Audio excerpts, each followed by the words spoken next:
नमस्कार मु doctor Biswajit Mahapatra no prescription point रु आपण मानक पुनर्बार स्वागत करुच्ची। आज आम कथा हम trouble shooting in medical practices and मु मार्क करची कि जो समय रे आसवा कथा रोगी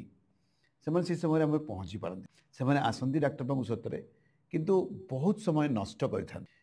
नष्ट कर कारणटा कौन नष्ट कर कारण है कि आम समस्त भितर गोटे डिसीजन बा निर्णय नेबार जो क्षमता अच्छी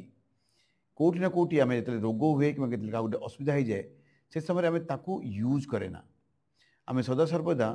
अन्यर मत को अपेक्षा करता है कहार ज्वर होगला कि गोड़ भांगला कार पेट बता है तो नॉर्मली आम मैंने जी से विषय दक्ष को न पचारिकी आम सब से आम पाखे लोक मान पचारे जो मान विषय ज्ञान किसी न थाए किंतु से पाखे गोटे आंसर निश्चित भाव में थाए एवं आम से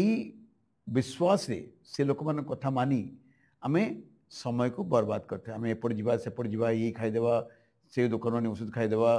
गोटे इंजेक्शन नहीं जावा तो या द्वारा कौन हुए जो रोगटा को आम बहुत सहजरे ठीक कर पारथु तार जो आम पर पहुँचती तार मात्रा एत बढ़ी जाता है